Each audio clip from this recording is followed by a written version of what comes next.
barsiisa Bal'aamitti qabamanii kan jiran obbiraa qabdaa jedhe.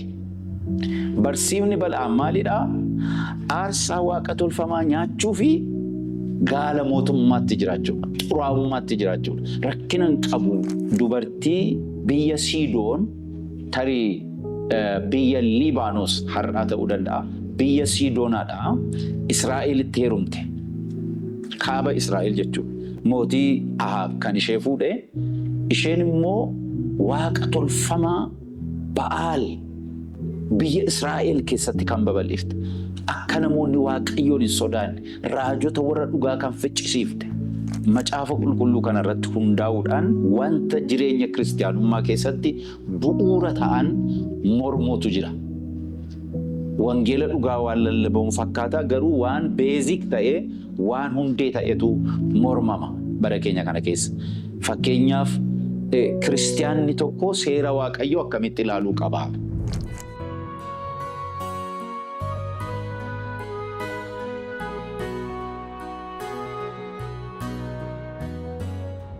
Gooftaatti kan jaalatamtan hundumti keessan nagaan araarri waaqayyoo biraa isiniif haa ta'u.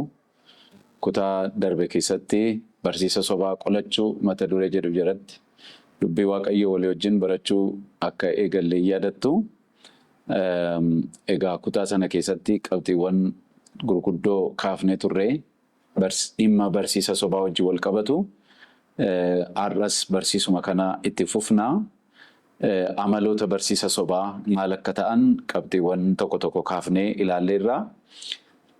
Guyyaa har'aa kana immoo kanarraa jalqabnaa. Barsiifni sobaa seenaa waldaa kiristaanaa keessatti yookiin waldaa jalqabaa keessatti maal fakkaata ture kan jedhu ilaalla. Hunda isaa yoo ta'uu baate muraasa isaa akkamitti barsiifni sobaa waldoota jalqabaa rakkisaa akka ture.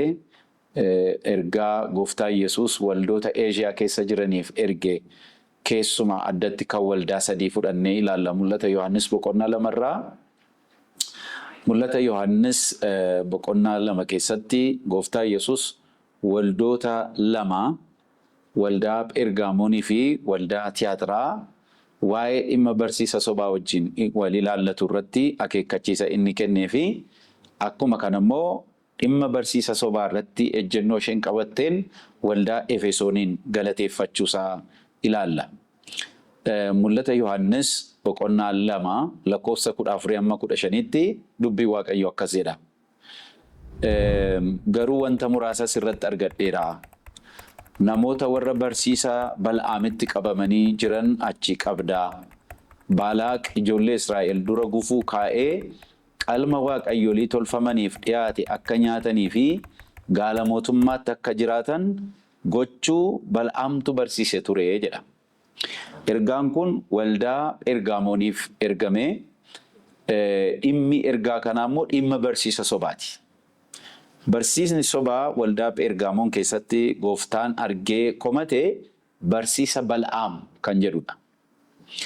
Bal'aami umuriidhaanii bara dheeraa dura nama jiraatee du'e yeroo ijoolleen Israa'el biyya Gibxii bahanii biyya kakuu isaaniitti deemaa turan karaa irratti mootiin warra Mo'aab akka inni isaan abaaruu fi akka inni isaanitti tolchee itti moree dadhabsiisee mo'amaniif gochuudhaaf biyya fagoorraa mootiin Mo'aab Baalaaq kan isa waamsise akka ta'e seenaa isaa hin beekna.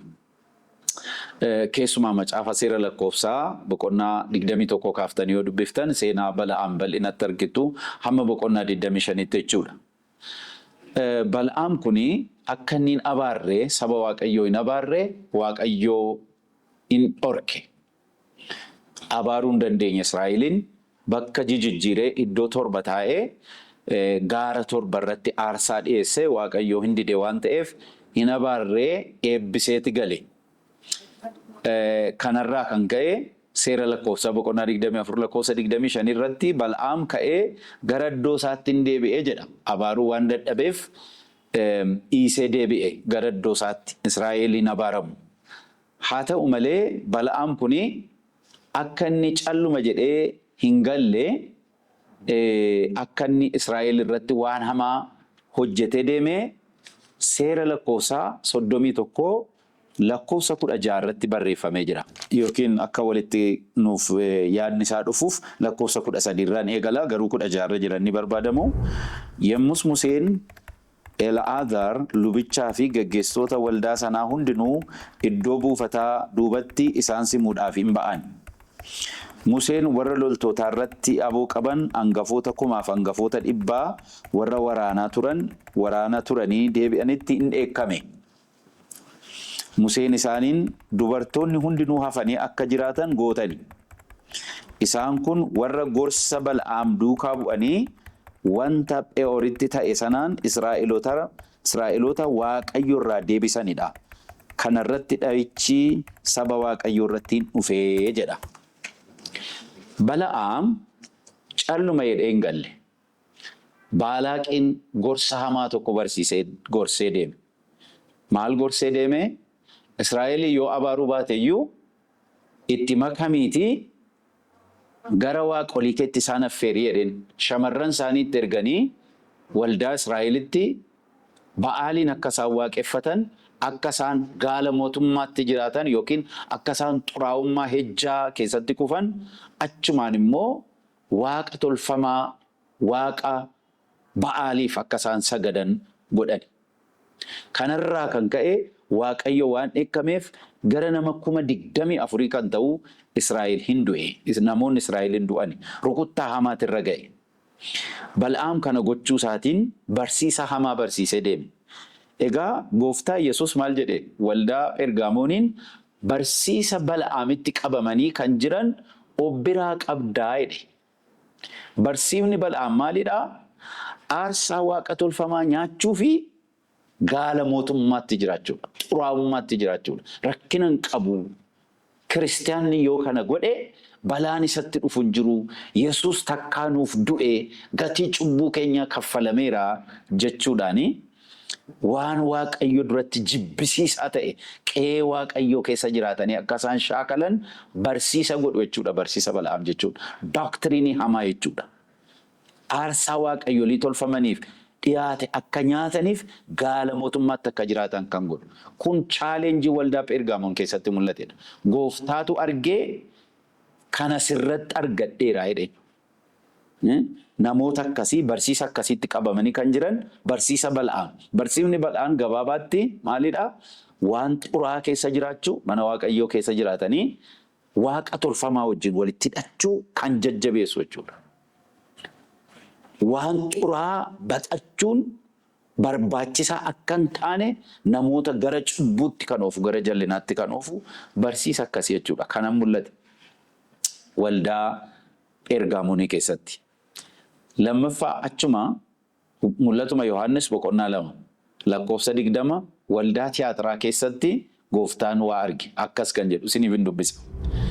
Garuu dubartii Iizaabeel jedhamtu ishee ani raajiidha ofiin jettee barsiiftu. Ishee hojjettoonni koos gaala mootummaatti akka jiraatan qalma waaqayyolii tolfamaniif dhiyaate akka nyaataniif wallaalchisaa jirtu calluma jettee dhiisuu kee sirratti argadheeraa jedha. Mul'ata Yohaannis boqonnaa 2 lakkoofsa 20. Kun immoo isteeppii tokko siqeera jechuudha. Sadarkaa tokko guddateera jechuudha. Dura isheen kun Iizaabeel dubartiin jedhamtu kun maal ofiin jette? Arraajiidha ofiin jettee barsiifti. Ani nama Waaqayyooti, Waaqayyo irraa dhaga'ee ani Waaqayyootti dhiyoodha jettee barsiifti. Waldaa tiyaatiraa kana keessatti maal jajjabeessiti? Hojjettoonni Waaqayyoo warri imaanaa fudhatan, warri Waaqayyoo galfatatti kennate, warri saba isaa tiksan, warri saba isaa dubbii dhugaa kanaan karaa dhugaarra geggeessan akka isaan gaala mootummaatti jiraatan, akka isaan Waaqayyoon hin sodaanne, aarsaa waaqa tolfamaas itti of gadhiisanii akka nyaatan. Kana jechuun hidhata waaqa tolfamaa akka ta'an kan barsiiftu jechuudha. Barsiisa sobaa akkasiitu waldaa tiyaatiraa keessatti argame. Gooftaa Yesuus xalaatti erge. Dubartiin Iizaabeel jedhamtu akkuma Bal'aam bara kakuu duraa keessatti macaafa moototaa boqonnaa 16 duraa, macaafa moototaa isa duraa boqonnaa 16 akkuma kana boqonnaa 19 irratti hin argattu seenaa ishii. Dubartii biyya Siidoon tarii biyya Liibaanos har'aa ta'uu danda'a, biyya Siidoonaadhaa Israa'elitti heerumte. Kaaba Israa'el jechuudha. Mootii Ahaab kan ishee fuudhe. Isheen immoo waaqa tolfamaa Ba'aal biyya Israa'el keessatti kan babal'ifte. Akka namoonni Waaqayyoon hin sodaanne raajota warra dhugaa kan ficcisiifte. Eeliyaas faa kan ari'achaa turte. Qe'ee Waaqayyoo akka inni onu kan goote. Waaqayyotti lafa isaarratti biyya isaarratti Waaqayyotti kan falmite. Israa'el akka abaaramu akka inni dabarfamee kennamu kan gumaachite. Biyya sana xuraa'ummaadhaan kan balleessite. Waaqa tolfamaatiin laficha kan guutte dubartii hamtuu ergaa seexanaa baattee lafa Israa'eliin balleessite sana. Hafuura ishii, barsiisa ishii akka isheetti kan hojjettu waldaa tiyaatiraa keessatti argamte jechuudha. Isheen sun nama duuteetti yaadattu iyyuutu ajjeesisee yookiin Yehuu afaan Oromootiin isatti ajjeesisee haa ta'u malee barsiifni ishee, adeemsi ishee, hafuurri ishee, dooktiriiniin ishee waldaa Waaqayyoo keessa dhufee seenee Kiristoos kana argadheeraa jedhe. Waan inni komate immoo geggeessitoota waldaa sanaa, tikee waldaa sanaa sirratti argadheeraa calluma jettee ilaalta. Dhimma dhabdee ilaalta. Utuu garaan kee beeku, utuu ijji kee argu, utuu manni koo akkasitti badaa jiru calluma jettee ilaalta. An kana sirratti argadheeraa jedhe. So barsiifni sobaa chaalenjii waldaa kiristaanaa ture durumaa kaasee jechuudha. Kana qofaa miti. Gooftaan waldaa Efesooniin immoo galateeffateera.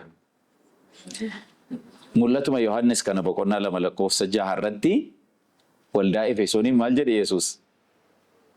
Waan baay'een komatee, jaalalaan komatee, jaalala durii dhiisuutiin komatee ka'ee waan kana garuu kireeditii laateedhaafi. Utuma ta'uyyuu immoo waan tokko qabdaa. Inni immoo hojii Niqolaawotaa isa ani jibbu atis hin jibbitaa. Ameen. Niqolaawotaa warri jedhaman barsiisa isaaniiti. Lakkoofsa 15 irraa akkasuma immoo barsiisa warra Niqolaawotaatti qabamanii warra jiran qabdaa ni jedhu waldaa ishee dura dubbifne jechuudha. Isheedhaafi waldaa Efesooniin garuu hin jibbita. Aannan jibbaa atis hin jibbita. Aannan fakkaattu asirratti. Waan ani jibbe kana jibbita.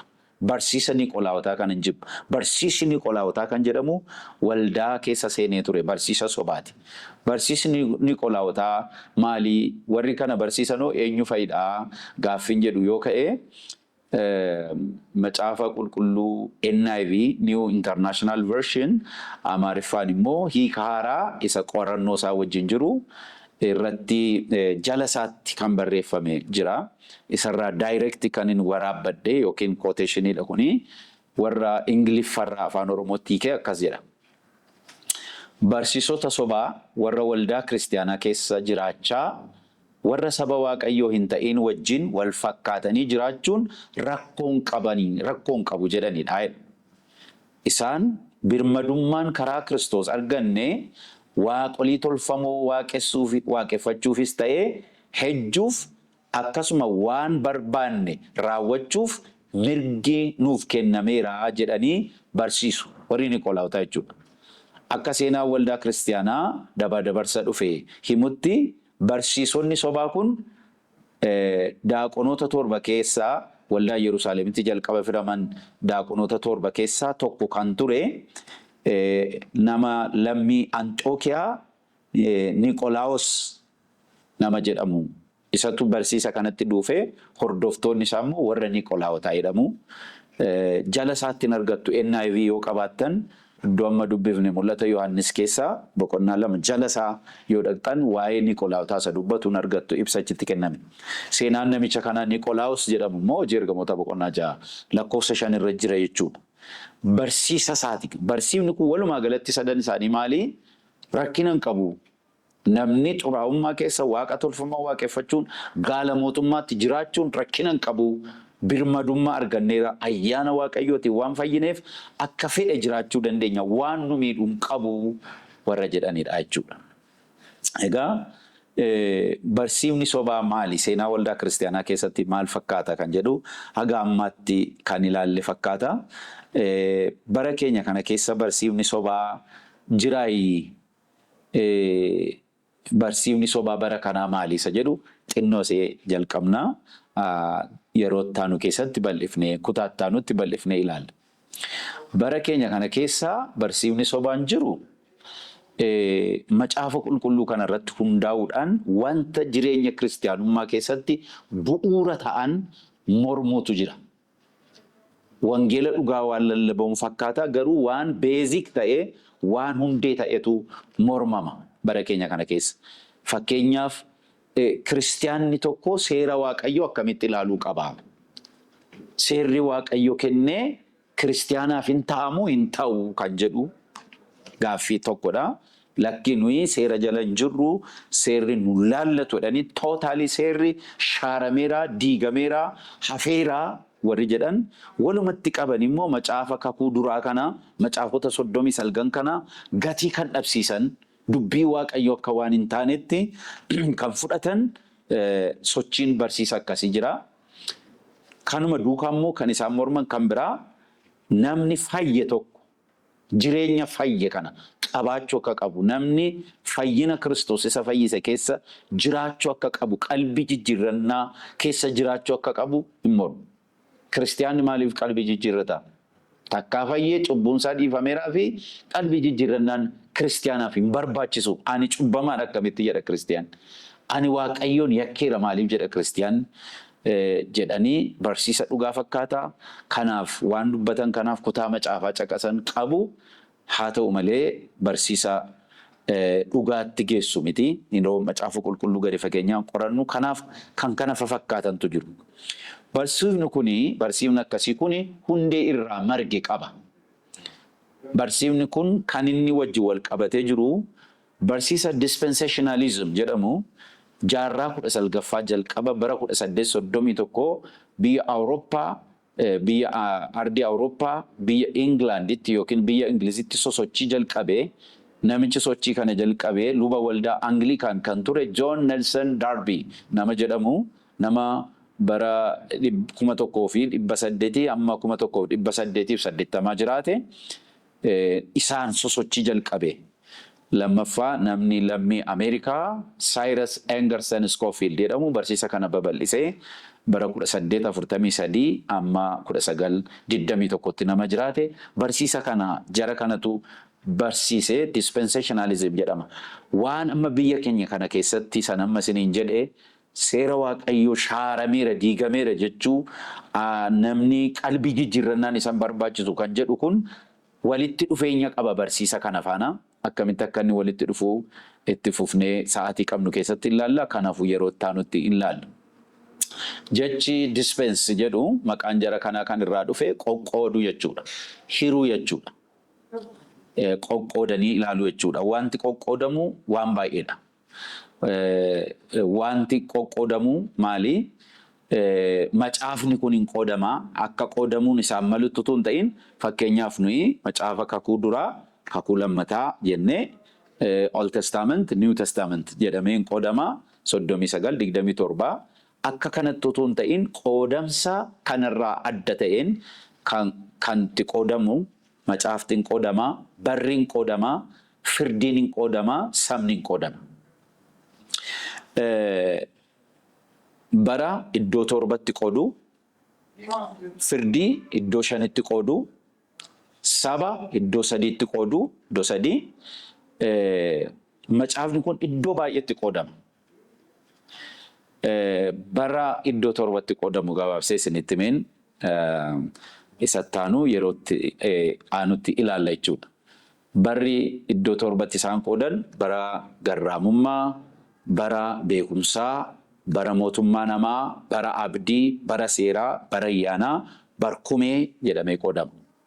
Irra isinii deebi'uuf bara garraamummaa, bara beekumsaa, bara mootummaa namaa, bara abdii, bara seeraa, bara ayyaanaa, barkumee jedhamee qoodama.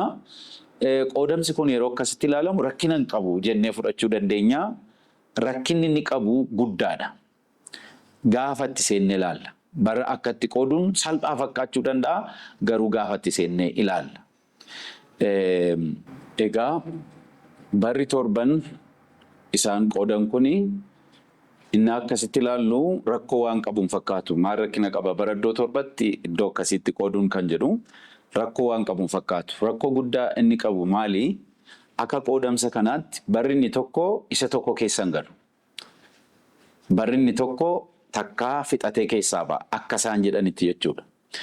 Fakkeenyaaf barri seeraa inni 5ffaarra jiru isatti aansee bara ayyaanaa 6ffaarra jiru dhufe jechuudha. Barri seeraa inni 5ffaarra jiru sun seera isaa keessaa fixatee galeera. Inni 6ffaa bara ayyaanaa qofa. Bara seeraa keessa ayyaanni hin jiru, bara ayyaanaa keessa seerri hin jiru. Kanaaf akka qoodamsa kanaatti barri kun bara ayyaanaati, seerri Waaqayyoo as keessa hin jiru. Kuni jecha isaanii yoo fudhadhe namni iskoolaarri isaanii tokko kan barreessu akkas jedha afaan Ingiliffaan isiniif ni kana of galchaa. In each of these prayers, the Lord deals with man upon a plan different from the plan of other dispensations. There is no mingling. There was no grace in the dispensation from Moses to the cross, no law in our present period of grace. Bara Musee keessa ayyaanni hin turre, bara ayyaana keessa immoo seerri hin jiru jedhee kaa'a. Kanaaf bara kana keessa namni Waaqayyoof jiraachuun, Waaqayyoof buluun, dubbii Waaqayyoo hin hatiin, hin ejjiin, akkasiin godhin inni jedhu hin hojjetu jedhanii amanu. Kanaaf bara kana keessa ayyaanatti hirkatanii isa Waaqayyo jedhe abboommii Waaqayyoo tuffachuun barsiisa kanarraa madde kana wajjin walitti qabatee jira jechuudha. Egaa kun balaa guddaa of keessaa qaba. Baroota keessatti jireenya gadhiisiin akka babal'atu, kiristiyaanummaan afaanii qofti akka babal'atu, manni Waaqayyoo cubburraa kan qulqullaa'ee jiraatu akka hin taane namni kufaatii isaa ti'ooloojiidhaan akka deeggaru eeyyamachuudha. Eenyuyyuu dadhabee kufuu hin danda'a. Garuu namni kufe qalbii diddiirratee ka'a akka macaafa qulqulluutti. Dhiigni Kiristoos Yesuus cubbuu jajjabeessuun dhufne. Kanaaf seerri Waaqayyoo diigameera jechuudha. Barsiisa macaafa qulqulluut keessatti diigameera roon maal jechuu keenya isa jedhu yeroo ittaanuu ilaallaa. Kanaaf barsiifni seerri diigameera bara ayyaanaa keessa jirra seerri Waaqayyoon jiru jedhu qalbii diddiirrannaan hin barbaachisu kan jedhu barsiisa sobaa akka ta'e dubbii Waaqayyootu nu dhugoomsaa. Kana gadi fageenyaan yeroo ittaanutti qorannee ilaallaa. Waaqayyo isin haa eebbisu. Yeroo gaarii qabaadhaa. Waaqayyo yeroo keenya hafe irrattis nu wajjiniin haa ta'u. Galatooma.